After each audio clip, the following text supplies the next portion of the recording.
पानी रोकने को युद्ध अपराध माना जाता है सभ्य समाज में। प्रधानमंत्री भी जाहिल है और पब्लिक भी जाहिल है, तो जाहिल प्रधानमंत्री बोलता है जो है पानी, वो लगभग असंभव है, लगभग असंभव है। सर, जिस प्रकार से लोगों में, जनमानस में ये फैल गया है अफवाह कि पाकिस्तान के लिए जो पानी भारत से होके जा रहा था उसे रोक दिया गया, क्या रोक दिया गया है या फिर रोकना संभव है या नहीं है, इन पे थोड़ा सा प्रकाश डालिए। देखिए, रोकना जो है पानी, वो लगभग असंभव है, लगभग असंभव है। और ये पूरा मामला मैं दर्शकों को शुरू से समझाता हूँ। ये जो सिंधु नदी है, ये बहुत लंबी नदी है, 3000 किलोमीटर लंबी नदी है, गंगा से भी ज्यादा लंबी नदी है।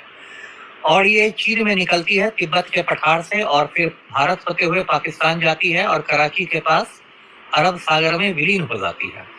ये सिंधु नदी इतनी महत्वपूर्ण नदी है, इसी से दर्शक समझे कि जो हमारे देश का नाम इंडिया है वो सिंधु नदी के नाम पर ही है। सिंधु को ही इंग्लिश में इंडस कहते हैं, और इंडस के ही नाम पर इस देश का नाम इंडिया पड़ा है। तो और सिंधु घाटी सभ्यता के बारे में आपने पढ़ा होगा स्कूल में, बहुत विकसित सभ्यता थी। हड़प्पा और मोहनजोदड़ो जैसे बड़े बड़े शहर थे सिंधु घाटी सभ्यता में। तो जब 1947 में भारत का विभाजन हुआ तो सिंधु नदी के जल को लेकर भारत और पाकिस्तान में विवाद छिड़ गया। तो उसके बाद विश्व बैंक जो है, वर्ल्ड बैंक, विश्व बैंक ने मध्यस्थता की और 1960 में 1960 में कराची में सिंधु नदी के जल समझौते पर दस्तखत हुए। भारत की ओर से जो उसमें प्रधानमंत्री थे पंडित नेहरू ने दस्तखत किए, और पाकिस्तान की ओर से वहां के राष्ट्रपति अयूब खान ने दस्तखत किए। एक बहुत लंबा चौड़ा जटिल जल समझौता है। मैं मोटा मोटी बताता हूँ दर्शकों को आसान शब्दों में कि इस समझौते के द्वारा जो 3 पूर्वी नदियां हैं उनका पानी भारत के हिस्से में आया। ये 3 नदियां हैं, रावी, सतलज और व्यास। और जो 3 पश्चिमी नदियां हैं उनका पानी पाकिस्तान के हिस्से में आया। ये पश्चिमी नदियां हैं सिंधु, चिनाब और झेलम। और यदि आप पानी की मात्रा के हिसाब से देखें तो 70% पानी पाकिस्तान के हिस्से में गया और 30% पानी हिंदुस्तान के हिस्से में गया।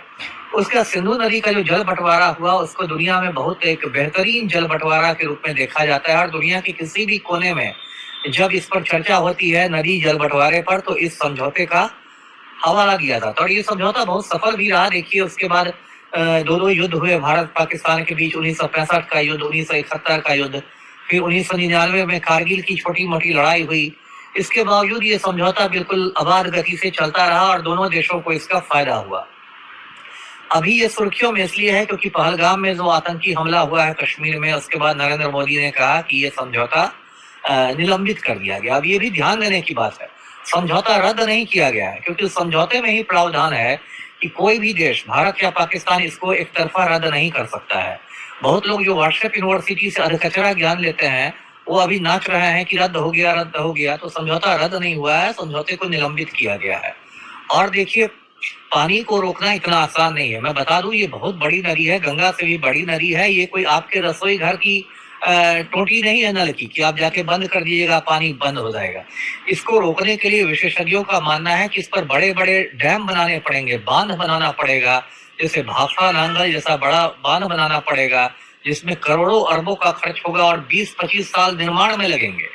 तो इतना आसान नहीं है कि उसको आप रोक दीजिए। अभी गोदी मीडिया में बहुत सारे दलाल चैनल्स दिखा रहे हैं बूंद बूंद को तरसेगा पाकिस्तान, पाकिस्तान में हाहाकार। ये सब बिल्कुल मतलब बकवास वाली बात है।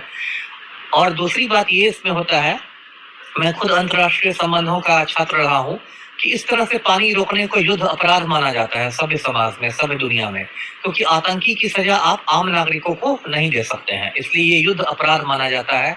और जो देश पानी रोकता है उसका अपना भी नुकसान होता है, क्योंकि मान लीजिए आपने पानी रोक भी दिया तो पानी का फिर जल स्तर इतना बढ़ जाएगा कि आपके अपने देश में बाढ़ आ जाएगी, आपके अपने शहर डूबने लगेंगे। तो ये भी खतरा रहता है। फिर एक और खतरा है कि यदि आपने पानी को हथियार बना लिया तो इसका इस्तेमाल आपके दुश्मन देश भी कर सकते हैं। जैसे ब्रह्मपुत्र नदी है, ब्रह्मपुत्र नदी जो है वो चीन से आती है, और चीन से आती है और असम राज्य, भारत के असम राज्य में आती है। अब आप जानते हैं कि चीन और पाकिस्तान में बहुत अच्छे संबंध हैं। चीन ने पाकिस्तान में अरबों डॉलर का निवेश किया है। तो यदि पाकिस्तान के कहने पर चीन ब्रह्मपुत्र नदी का पानी रोक देता है तो आपके असम में सूखा की स्थिति पैदा हो जाएगी। तो देखिए, ये समझना है कि मोदी जी जो है बहुत बड़े जुमलेबाज और हवाबाज नेता हैं। पहलगाम हमले के बाद उनकी बड़ी फजीहत हुई, बहुत किरकिरी हुई कि बहुत नकारा प्रधानमंत्री साबित हुए हैं, कमजोर प्रधानमंत्री साबित हुए हैं। तो जनता को भरमाने के लिए उन्होंने ये सिंधु नदी वाला आप कह सकते हैं शगुफा छोड़ा है। और प्रधानमंत्री भी जाहिल है और पब्लिक भी जाहिल है, तो जाहिल प्रधानमंत्री बोलता है, जाहिल पब्लिक ताली पीटती है। ये इस देश में एक तरह का समझिए सर्कस चल रहा है, जो बहुत दुर्भाग्यपूर्ण है।